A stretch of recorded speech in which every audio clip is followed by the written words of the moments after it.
Thank you for joining us on the L36 podcast, where we explore adventurous personal growth through powerful stories of everyday individuals making an impact around the globe. Today, we're honored to share a conversation with Dr. Al-Sakkaf, whose inspiring journey in Yemen's media and political landscape is a testament to empowerment and education. We were the last people walking towards the airplane. And then the first person who helped me came to me and said, "What are you doing? Run. He's reporting you." And I was like, "Oh my God." I picked up my children. I was like, "Run, run." And my daughter was like, "Why?" Any minute, I was waiting for a bullet to hit my back. I was like, Growing up in a conservative society, Dr. Al-Sakkaf was empowered by her family to pursue education and equality, leading her to become the editor-in-chief of the Yemen Times and later the Minister of Information. Her story is a testament to the power of education and resilience as she navigated societal challenges to advocate for women's rights and empowerment. Join us as we explore her remarkable path and the lessons she shares for future generations. Dr. Al-Sakkaf, thank you so much for being a part of this podcast this morning. "Thank you so much for having me." We are so excited to talk to you. You have such a vivid life story, and we are just excited to dive into the depths of the grit that has been a part of you most of your life. So, yeah, so just thank you. I'd love to start with maybe in the beginning of growing up in Yemen. Can you tell us what that was like, being raised in the household that seemed to value education and strength when maybe young girls in your world were not raised with that same type of environment? Thank you so much. I mean, I suppose that is the core of it, yeah, how you raise your children, and how you empower them to be ready for a future that could be very hard. And not to put a gloom on it from the beginning, but today's current reality and the future that I see is going to be even harder. So the best we can do for our children is, provide them with the love and support and empowerment and confidence. And my family, my dad, my mom, although we grew up in a conservative society, Yemen being one of the least developed countries in the world, quite poor and very male dominated. My dad and my mom didn't were like we were kind of isolated culturally, if you say, from the norms, and to a large extent, in my family, within my household, girls and boys were equal. In fact, my dad would always say, "These are my daughters, and by the way, these are my sons." We were two girls and two boys. So, and we were given opportunities that other girls I have noticed, because when I look back, there were girls in my school who would were really geniuses. They were so smart, but they didn't know if they could go to university. In fact, just being in high school was a challenge. And for me, I was like, why? That it didn't occur to me that I am privileged. We learned about other cultures, languages. We traveled, and it was so empowering to know that I can, in my own right. Fast forward, I did my bachelor degree in India, so that was another like poof. There's a world beyond my small circle, and in India, I learned what it's like to see another, because I don't know if you've been, I mean, I think you have, yes. Um, it's like there's a saying, if you've been around the world and you haven't seen India, you've seen nothing, because there's just so much diversity and so much like I had roommates in the dorm who did not speak each other's languages or even religion and culture. They were so diverse. So that was the point when I started thinking about the other, and tolerating the other, and knowing there's not just me and what I believe and my values. There's somebody else and their values. And so my upbringing of the confidence and knowing who I am prepared me to accept that there is another. Because if I was shaken in my own self confidence, I would like try to impose, try to make the other like me, so that like I feel not threatened. So it comes from the very beginning, and then throughout your life, whatever you face, whatever trauma you face, if your foundation is strong, Yeah. then like let there be rain. I love that connection that you made between confidence and acceptance. Especially having a family that creates that for you from the very beginning. So important that we do that. We try to do that with our kids. And you never know. I mean, you never know. You think you're doing it, right? And it's just amazing when it does come out in that way, and people come alive like you. It's so important. It's so important. Yeah. Thank you. I mean, both my parents have passed away long ago now.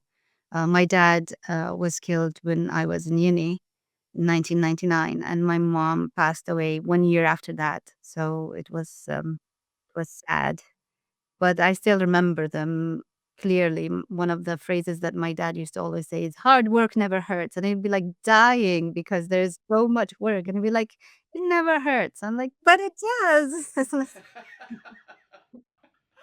And my mom was like always, there was that push and pull because she wanted us as girls, for example, to always know that it's not about just competition. My dad was pushing towards career and, that no languages, know how to drive a car. And my mom was like, you better know how to cook. You also better know how to stitch. You better know how to clean. Like it was the complimenting, not that one was better than the other, but like you had to be a well-rounded person and feel confident in your own skin as a woman. Like now I remember fast forward many years later when I became the editor-in-chief of the Yemen Times, and I was pregnant.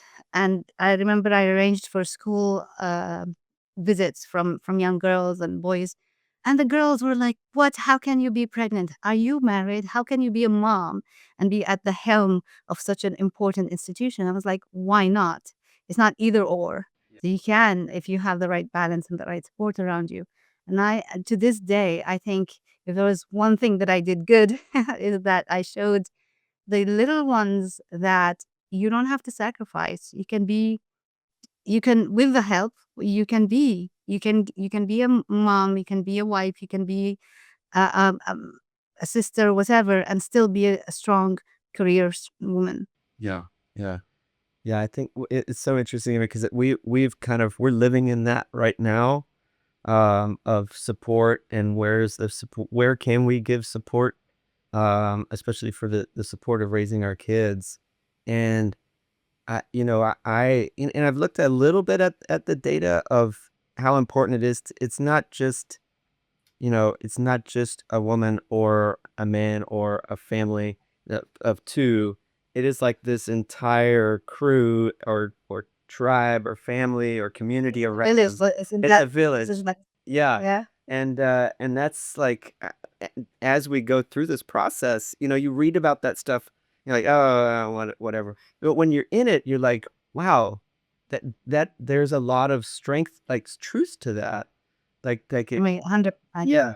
The thing is, when I was in Yemen, I left Yemen in 2015 under very sad circumstances. But when I was in Yemen, like there was the relatives. Yes, I lost both my parents, but then there were other people who can help. There were neighbors and people were. It was easier to find somebody who can babysit. Sometimes at the drop of the hat, like I need help. Somebody I can trust come in here, or I can drop my kids somewhere. Um, and now that I'm in the UK, our social life is much, much different. And so it's like we've moved to the Western culture where it's harder to get that social connections and to get help and that village idea. I mean, I volunteer in scouts and with scouts and with cubs, the ages between um, 7.5 to 10.5, 11. And we provide a community for them. And then I saw how important that is when I saw how deprived many of the kids in I'm not gonna generalize, but like let's say in the Western Hemisphere of having a community, a connection that is beyond their family. Yeah. Mhm. Yeah. Yeah. The family of choice, the family you choose. Some people describe your community that way. These are the people that you didn't get to pick your parents, you can't pick your siblings, but Yeah. you can pick your community. Yeah. And they're And then there's the point of access also. You may want to have a community, but then you don't have access to them, whether because of geographical distances or uh, people are busy or finances or other things. So um, earlier when I was mentioning home, access was so ready. I mean, Yeah. it's easier for somebody to open their house Yeah. to you. Here, it's much harder. Yeah, my mother's she's Panamanian. I don't remember if we told you that, but my mother's Panamanian in kind of a rural part of central Panama, and I love going there because we go through. She's my aunt. She's my mom's best friend since they were like 3 or 4 years old, and she still lives there. My mother lives in Houston now, but she goes back about every other month. She goes back to this part of Panama, and I love going there because people walk in the house, and my aunt says, "Who was that?" And I say, "I don't know. They just came and got a glass of water, and they walked back out." And I'm like, and I love it because it feels so good. It's like there is a true village there of people that are together and they're helping each other out. And she's a principal of the school there, and she lives literally across the street from the school. So whenever kids get out of school, they're coming into the house and they're saying hi to her. It's an incredible feeling. But not even in little Macaracas. Even when I go to Panama City, where it's a bit more, westernized or modernized, they still have that piece of people coming in and out of the house, people coming by to say hi. Like the community is so much richer. And when I live here, we live in Austin, Texas, and I don't have that. I mean, and even as an adult, I wish that I had that here because that it's out in the world and how rich of an experience that is, and how I wish I could continue to cultivate that. But even as I wish to cultivate and say, okay, I'll take that upon myself, I still feel like it still falls short of what I've seen it in other parts of Yeah. of the You still exist in the context of your environment. You can Yeah. just go into the neighbor's house and get a glass of water. I wish I could. I think there is a bit of some good news there. Although it seems that in countries that used to value so much intimacy and collective and community, they're losing it with modernization to an extent. We are going now to something like the digital village. So, for example, my sister lives in Italy and she's been there for the last 40 years or so. And so her children are Italian, they're born there and so on. And my niece, like she was struggling with her identity and she's like, I'm not 100% this, I'm not 100% that. So who am I? This is a problem with second generation immigrants. And so I tell her, you're a citizen of the world. You don't have to necessarily belong somewhere. So then they go online, and my daughter does that as well. She has friends from all over the world. She's known for years, and although some of them they haven't even met physically even once, there's that sense of like I can just call and say something is happening. So I'm not saying you don't have, I mean, you cannot borrow sugar over the internet, but at least you can vent out or you can ask advice and that goes a long way. So there is a global community that's created and with social media, the positive social media because there's always so much hate as well out there. So you can get your tribe. And they actually call it tribe, my tribe. Yeah. The kids call it my tribe. Yeah. Yeah. Beautiful. Yeah. Yeah, we have a L36 community. Maybe we can call them a L36 tribe. Yeah. We'll ask them what they want to call themselves. What immediately flew into my mind when you were describing when you became the editor-in-chief of the Yemen Times is that she's got a lot on her plate and she's pregnant and she's leading in an unconventional way in her community and she thinks of the kids. And how is it?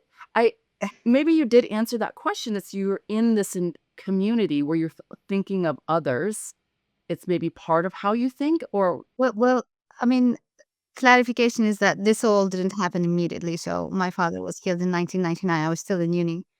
And then my brother took over, so my older brother. And in 2005 is when I took over the Yemen Times.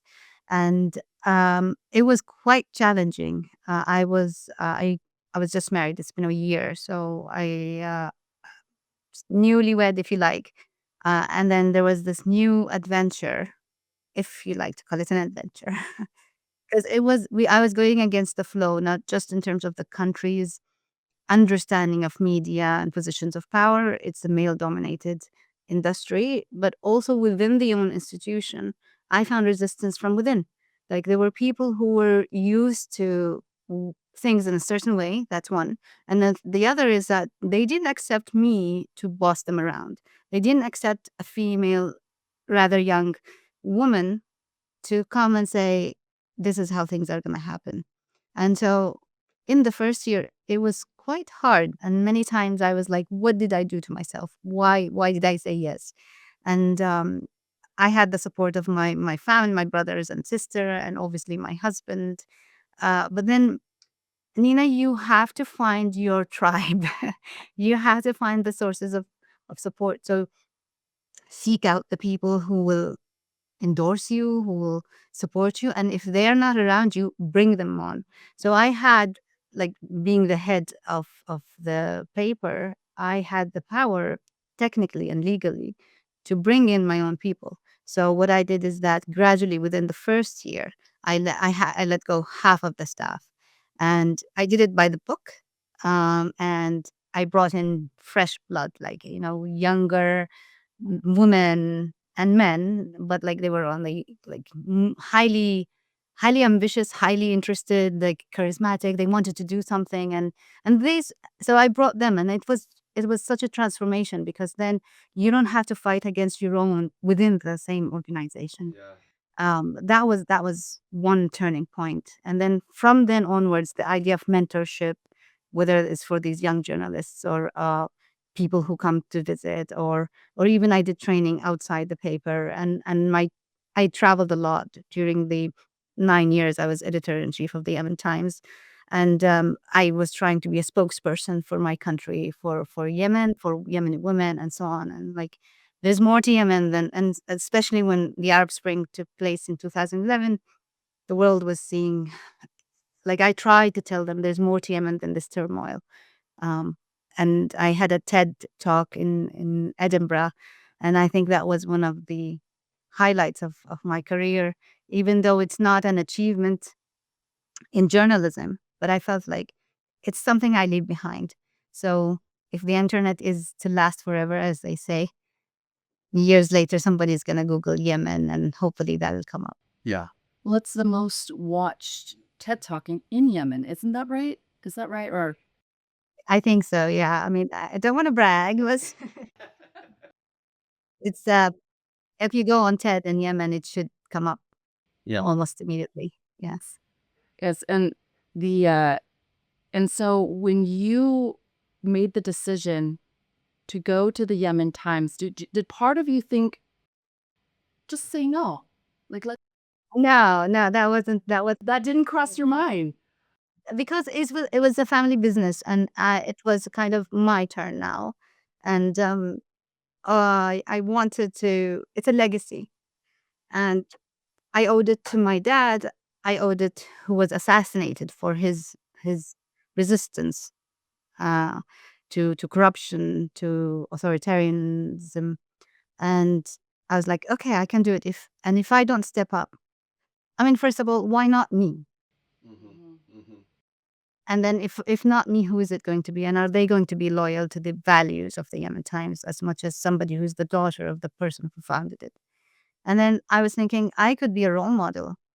Why not? And like, there were perks of the job. Like, I got to travel a lot, and I developed my skills further and further.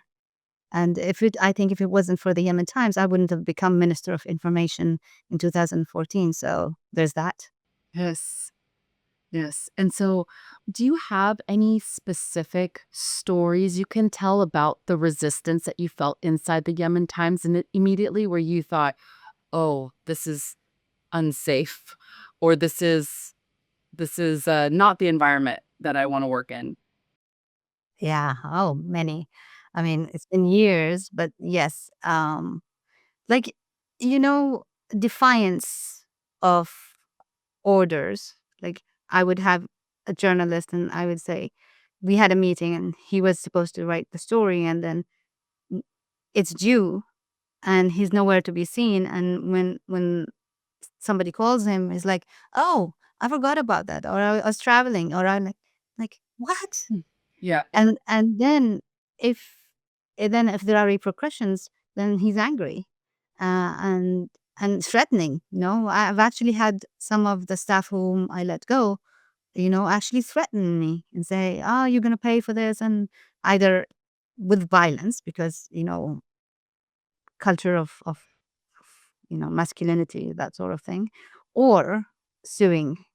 But I was like, I knew I played it by the book. I even had a legal consultant. I was like, I need to do this right. I'm not I'm not gonna have anything come bite me later. And in my head, it was like, this is just a hurdle. Get rid of him. Get rid of it. That kind of Yeah. step out. Go. Shoot. That side of, because don't give things hurdles more than their size. If you give them more than their size, then they become a natural barrier. So there will always be people who don't like to change or who don't want you to succeed. So all you have to do is just like move around them. It's not my job to correct him if he doesn't want to be corrected. It's not my job to get like to rectify or eliminate. My job is just that my path does not include him. Like you said, it's my environment. And so the more positive people you bring in your environment, and we had these um positive spins. We had the superhero of the week. We would like, who wrote the best story, and we would actually have their head heads. I mean heads. We would have a picture of the heads on a wall, and then we had the body of a superhero on it. Like, who are we putting here on the board? And it wasn't financially rewarding, but it was like, yay, and we clap, and that sort of culture. And since they were on the younger side, it was easier to get them excited about. Yeah, kind of a gamification of it. Yeah, yeah. But I just Nina and I were talking about learning to understand your story so we could have a more meaningful conversation. And here we think, as this is a startup, that most of our audience are more people like me, where they feel kind of like a cog in a wheel at work, and there's no adventure in their life, and so it's about adventurous personal growth. But when we talked about your story, I said, this is beyond just let's go on a little adventure. We're talking to somebody that's lived a true hero's journey. And so we just really honor you for that, and coming on here. This is it's wonderful to talk to somebody that's been able to bring these kinds of things to the world. So Oh, oh, thank you. I mean, I've gone through a lot of the stories that you've covered, and your personal story as well. I mean, um, yeah. back at you. Yeah. Okay. Thank you. Love it. Thank you. Love it. So, so you mentioned the being the minister of information. Can you describe the events that led to that? And you also once talk about reinvention in, maybe it was an article or in a talk, but was that one of your points of reinvention? Yes, yes. I mean, when you look back, it's a source of strength any time of your life, and you saw how things have changed. And this is an advice I give everybody, especially parents with younger children, is that you have to teach your children how to be resilient and adaptable. Like, if things change, they've got to change. They've got to reinvent themselves, and they've got to feel confident and comfortable enough to turn things around. And in my life previously, I actually studied engineering. So when I said I went to India, I did my bachelor's degree in computer science. And for 1 year, I worked as a systems analyst. So it was all tech. And then after that, I realized I don't like it. So I spent 4 years in my bachelor degree. 1 year, I did a master's in information systems management in the UK. And then 1 year of working as a systems analyst. And I was like, meh, maybe not. And I threw it out of the window. And people were going crazy, like, you're one of very few, and you have a master's degree from a prestigious university in the UK, and you're like, well, in a very good job. Why are you doing this? I'm like, I don't like it. I don't feel this is me. I wanted to do something that is more tangible and has to do with people. And so I shifted my career and I worked with Oxfam, yeah, the Yemen program.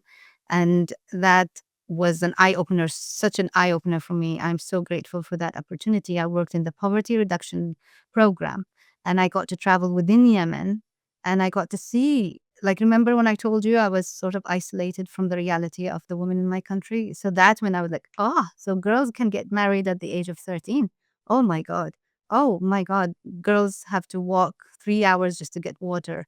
That's kind of, discrimination and even the unrest, the so it became like I have to take this on. I can't let go of it. So I worked hard and I progressed very quickly in the organization. I started, writing strategies and for 3 years that was a very dramatic turning point, and I reinvented myself, staying true to who I was. But then the tools are different, the environment is different, the language was different. Like you're talking about development and humanitarian and all of that. And then in 2005, that was a second turning point in my life where I was called to run the paper. And it was like my brother was like, "I've done my time. Your turn." I'm like, "Okay, coming." Yeah, so I it was another turning point where from being one of a team to at the helm of the organization, and from working on programs and development, although we had an element of media, and I was involved with the Yemen Times even before as a journalist or writer, as a part-time, sometimes freelancer. Um, I was in charge. And so that was a very steep learning curve for me, and I had to really step up. And I reinvent myself. And now I was, like you said, I was a public figure. People were looking at me and pointing fingers and saying, "Is she gonna win, or is she gonna fail? Is she gonna succeed?" And because of my background in development, I highlighted some stories that have to do with poverty and women. And I remember in 2006, because that's like 1 year, less than 1 year after I took over. I took over in March 2005. I put the headline, the main story in the front page about Yemen being the last country in the world in the gender gap index by the World Economic Forum. So that means that it's the worst country for a woman to be around the world. And to me, I was like, how can this not be news? How can this not be the first news? And since it was in English, I felt like, okay, at least I'm talking to decision makers, I'm talking to diplomats, I'm talking to educated Yemenis, I'm talking to people who can change things. So they must. Faced so much resistance. People are saying, look at the front page. It's about women. As if it's like, yani, and think this is 2006 and this is Yemen. But still, it was like, so what? And I had to change the policy around the paper on what's important, what's not important, and the cliches, the stereotypes of having a page for women, instead of having a page for women, like they called it Eve, like, and it was about health and beauty and all that. And like, please, let's have it across the paper. Anything is concerning women, and this is where my feminist side started developing, and I call myself a feminist, although today when you use the word feminist, some people like cringe and they say like, is it about, destroying men? Like, no, I love men. I mean, without the man in my life, I would be nothing. My husband, I owe him so much. And it's a balance. And it's not, and I say it's not really equality because we're not equal in the sense that we have to be the same thing. We're complementing. It's about equity. It's about justice. Like I have my strengths and you have your strengths, and let's work together to make it happen. I'm not replacing you, and you're not replacing me. So I come from that perspective, even though, and I still maintain that I'm a feminist, even though some people think, feminism is like is very aggressive. And I have so many friends who are feminists and very aggressive. And I'm like, if you're alienate the other, you're getting nowhere. Yeah. Yeah. And so throughout these stages of Yemen Times, and I suppose that the way I presented myself was one of the reasons why I was selected to be one of very few people who worked on the national dialogue. So in 2011, we have the Arab Spring, and it was Yemen's response to everything that was going wrong in the region. And we copied Egypt and Tunisia before us, and we say, okay, we also want reform. And so what we did is that we had a transition of power. It was supported by the United Nations and the Gulf countries.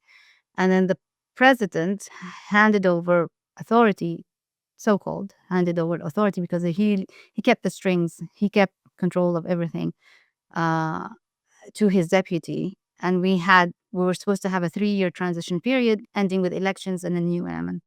And I was part of that. I was part of that transition. So this is my third reinvention when instead of just journalism and I did a lot of human rights also along that, but now it was politics. And I was like, suddenly I was in the highest level meetings and I was in rooms that were so like closed. And I don't know if it helps, but this is my advice to women who are in these circumstances. You do not have to challenge them a lot. Like, try and be less challenging without compromising your values, because that's when you learn. And I wouldn't say I was the fly on the wall, but I was more or less quiet because I was learning. And the things I learned, the things I wrote, the things I had, I'm gonna write a book one day. It's fantastic, and I think I am so honored and privileged to have been in those levels, and I try to push for journalism, freedom of press, and human rights and equality and women's rights and all of that in every platform I had. And 2014, I was appointed as Minister of Information, very briefly, because then the war broke out and I had to leave the country. Wow. I have Go ahead. Yeah. Well, arm wrestle you for the next question. I have so many questions, but one thing that comes to me is sometimes we get to speak to people that have done incredible things with their time here. And often what I find is that either they were born this way, or like you speak about your family with the foundation that you were given, but you've done incredible things. How do you feel, if at all possible, you see it this way? Were you possibly able to grow from where you already started? Or did you feel like you continued to grow through all of these events and achievements and overcoming? How would you speak to that? That's a very good question. I don't think I ever thought about that. Yeah. That's why you are who you are. Uh, Good question. I think because I faced s- some obstacles as like I progressed and I was able to conquer them. It trained me, prepared me for the harder one that came later. And also, like I told you, the ability to be comfortable in your own skin. So I wasn't looking for confirmation or what's the word, like somebody to approve you. Or validate? Yeah. Validation, yes, that's the word. I wasn't looking for that. So that really helps because you come here and you say, this is what I think, and I'm doing this because I believe in this. And having that integrity to say, I'm doing this for the country, I'm doing this for the people, and I'm not waiting for you to validate my opinions or to give me permission. So that strength is not overnight. You build it as you go, and then you learn from the lessons. And it's not something that you're born with. No way. I don't think anyone is born with that. I mean, we're born looking at our parents like for everything, for validation, for love, for approval. No way is that. something you're born. I don't think heroes are born. Heroes are made and supported. And it's not one person. It takes a village to make us build a hero. Yeah. And supported. I love that. Yeah. Yeah, heroes are made and supported. Yeah. Yeah. Yes. Yeah. Beautiful. Thank you. I thought maybe you were going to go in a different direction with that. In to piggyback on Stephen's question about, there's the foundation, there's these experiences that you've gone through that just, your perspective on them, but then also taking what you can learn from these challenges and making yourself stronger. Where, as you're going through these life transitions, these reinventions, these things where would break most people, where did you possibly find any strength in spirituality, in your faith, and what does that look like? I am faithful. I mean, I believe I'm a Muslim. I'm a practicing Muslim. So I believe in God, and I believe that He has put us for a reason, and that we have a responsibility. And the responsibility is way beyond us. It's not just even towards myself or my family or my smaller community. Is that whoever you can reach, and this is why, for example, I always wear the kufiya now, because just by wearing it, it's my response to what's happening in Gaza. Or so you are.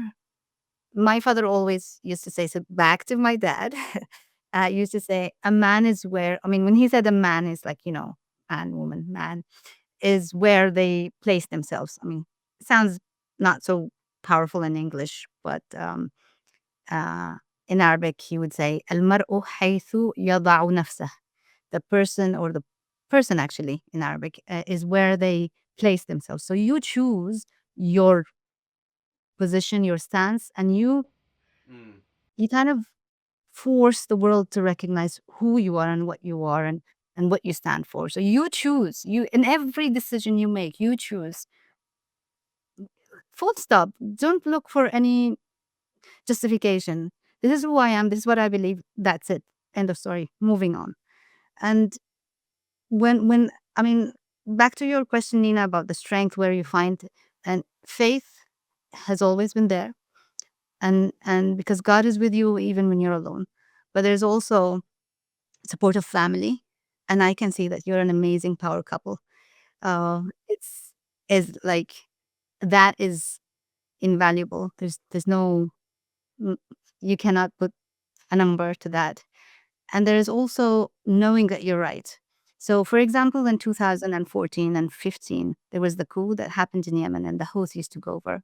And I was a minister, and they came storming to my office. They were with their guns and Kalashnikovs, and it was all over the country. I wasn't the only one, but because I was a minister and I was defiant, I was like, um, they were so aggressive against me. But I knew I was right. It's like, I'm right. You're wrong. Get out. That sort of thing. Um, I think it's looking back, I was like, oh my God, why did I do that? I had two young children, and my daughter was 8, my son was 2. And I was like, oh my God, now. But then I was um, like, there was no question. I don't know how to explain it. It was like I was called to duty. I was called to the, it's like somebody's counting on me. Yeah. Like, there's no question. Just do it. Do what needs to be done. And when they took over the media, the state institutions, I had to go to my Twitter account to write about what's going on. And it blew up from 5,000 followers up to 60,000 followers in just 2 days. And then it grew from there, because I was like telling the world what was going on in Yemen. And I wasn't waiting for, in fact, I wasn't even waiting permission from my own president at the time, or the prime minister. I was saying, this is what's happening. People have the right to know what's going on. And fast forward to March 2015, I felt I was in danger. So that was the time when I was thinking, and my husband had been in Cairo for work, and that was when the decisive storm, the collision, the Saudi-led collision took place, and they sort of put a siege around Yemen. So nobody, if you're out, you can't come in. If you're in, you can't go out. And so I thought, I'm not going to see my husband ever again. And I was at risk. And I remember I was talking to a journalist from the CNN, and he was like getting the latest news. And I'm still doing my job. Then he's like, Nadia, are you safe? I'm like, I said, no, I'm not. And he's like, why don't you get out? I can't because there are no flights in or out. And he said, let me see what I can do. And then he spoke to somebody in the United Nations, and that person was a friend also. I knew him from before, but it never occurred to me that I would reach out to them and say, get me out of here. Yeah. But Nick Walsh, the CNN journalist, he arranged for me to speak to Pablo Lembo. And I'm throwing names here because I appreciate what you guys did for me. You actually saved my life. He told me, he called me and he said, it's the last chartered planes taking out the UN staff from Yemen. And he said, if you want, we'll reserve 3 seats for you, you and your 2 children. And but you will say that you're a UN staff. You will have to come in disguise. So I had to cover my face. And you had to pretend that you are not the minister. You bring your normal passport because I had a diplomatic passport. And then you just have this like small 15-kilo bag. And then I had to be at the airport at 7 a.m. And then he said, I can arrange for you to be in our list, but I cannot guarantee that you'll be on the flight. And I cannot guarantee your safety. And when we are there, I cannot make contact with you.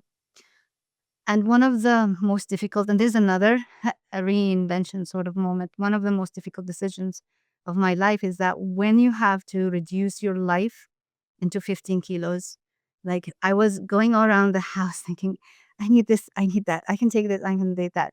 I was thinking, what is irreplaceable? And thinking about the things I left behind, the books I love so much that I had to leave behind. And then eventually we had cats. I had to find somebody who'll take care of them. And when going early in the morning, I couldn't go straight to the airport. I had to go like different routes early on and then waiting there. And it was chaos because so many people wanted to get out of the country and only few who had permission to could. And so my name was on the list. Yes, okay, move on. And there was a second checkpoint and there's a third. Then we were waiting outside the airport glass door. There was like sliding doors and it wasn't a regular, it was almost shut down and nobody was in there or visibly. And then after 4 hours of waiting, me and a few people who were on those, their name was on the list. A man came out and he said the list and he's like, only those whose names are here can come in. And my name was there with my 2 kids. So we went in. And I was like, okay, this is it. Done. Yeah. And we were waiting for somebody to come and tell us. There was no stamping or checking or any of that. We had to go through another verification sort of point and then walk our way to a small chartered plane. There were 2 of them. And these were the last planes that left Yemen that time. Then some other man came and he said, give me your passports. So I gave him my passport and those of my children. My husband is from Jordan. And so my children's passports are Jordanian. I'm Yemeni. And then he looked at my passport and he goes, so are you the minister?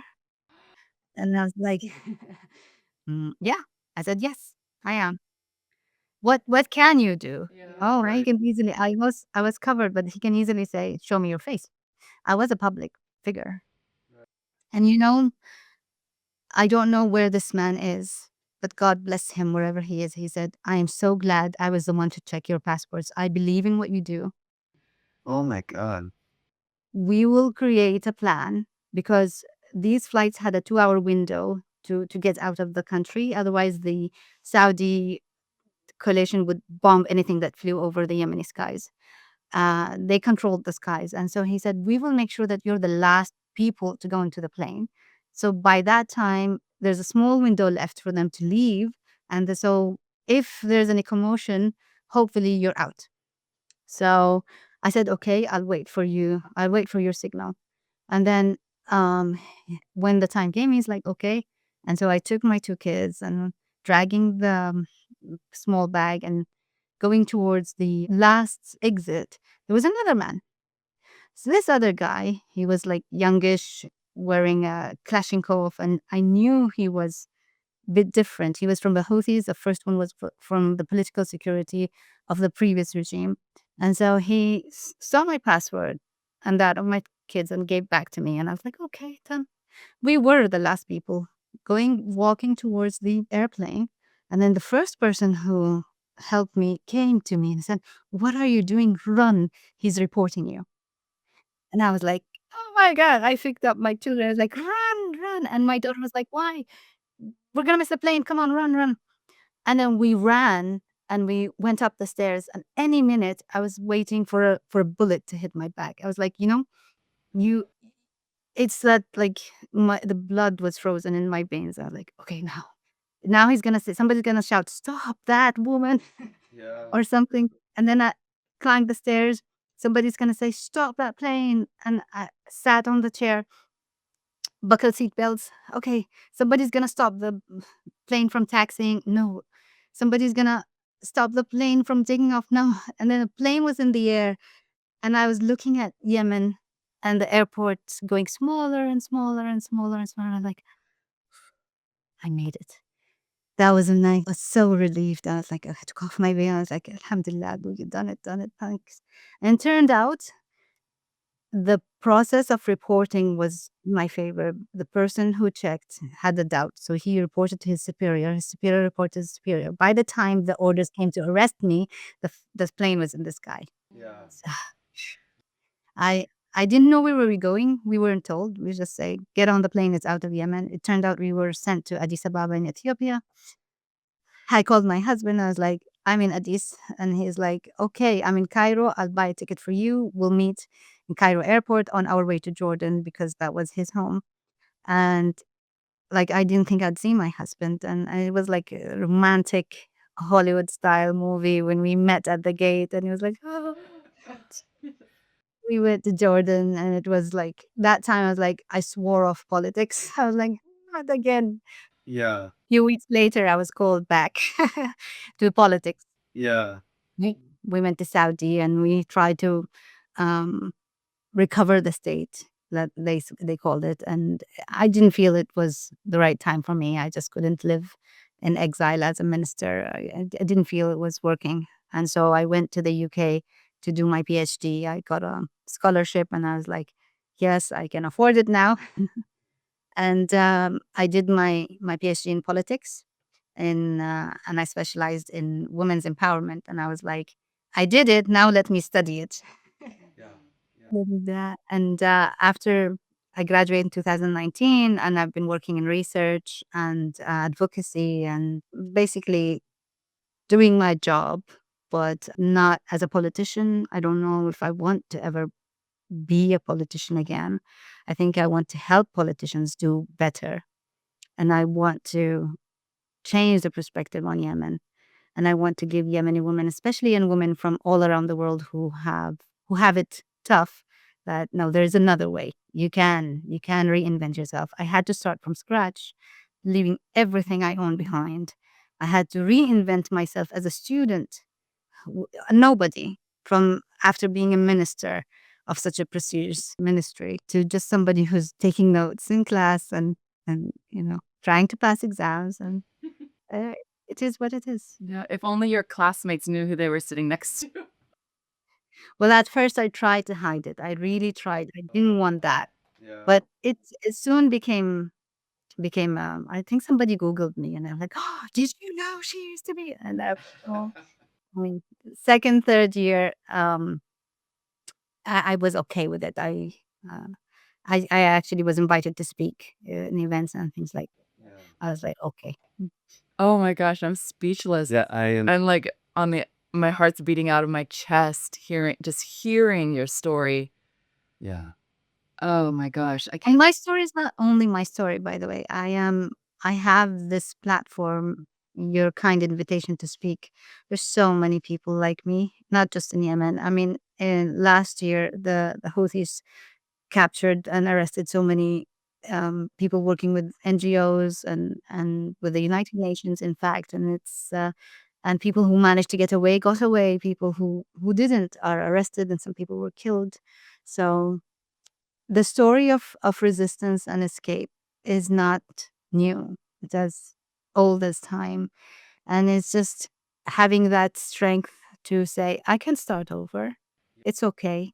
I'll lick my wounds and I'll just soldier on. And having peace in you, not resenting what happened to you, and not resenting. I don't even resent the people who did this to me. Like, okay, they'll face their consequences, whether in this life or the other. And I think that the best we can do now is prepare for a better future for the next generations. Yeah. You know, Wonderful. One thing that comes to me is we hear these stories often on on media, um, but they seem so far off. You don't get to really talk to people in the United States. It's a very different world where um, there's this sense of that's somewhere else happening somewhere else. Not even war, by the way. Right. No, that's true. Today, the news coming from the United States is scary. It's safer in Yemen than it is in the States now. Yeah. Yeah. The idea that comes to me is though I feel I guess even in the United States, even with what's happens here, that's a whole other discussion. But I feel so helpless to help, to say, okay, if how could I possibly make a difference in any of this as an individual? And that's what I've struggled with for a long time. Even you are. I mean, your word, the way you've transitioned, reinvented yourself is remarkable. So you're a role model. I mean, Nina's support, I think Nina is the hero, is the real hero here. We all know that. We all know that. So kind. So kind. Okay. And that, like, being an example is so important for people to say, oh, it can happen. If it happened to you, it can happen to me. Yeah. And then providing the tools of support, whether it is the good word, the inspirational video that one can see when they're down, or the ideas that one can build on, make their own, or even the thoughts, the positive thoughts. I believe in this. I believe, like, I'm sending positive thoughts to you right now. I'm saying, may God bless you, and that your day is calm, Yeah. Yeah. even when the kids wake up. Uh, and I hope people can just be more, like, have more solidarity with others. Let's let's let's not be ugly. Let's just Yeah. Yeah. take a deep breath, calm down, just reach out and say, we are same. We are united in humanity. Yeah. Yeah. Yeah. Not to get what's the word, to woo woo, but I go there. I go. I truly believe that it is the mindset of each individual that is what changes the outer experience. So these But it has to be, I mean, you can't do it alone. Yeah. Yeah. You need the collective. Yes. Yeah. Yeah. So true. So, like I told you when we were communicating, the concept of an adventure or a hero's journey doesn't seem quite right because those are stories and this is your life. And maybe now at a distance you have some context and maybe you can talk about it as an adventure or jokingly. In the hero's journey, they return home with their hard-earned lesson, their elixir to share with the world.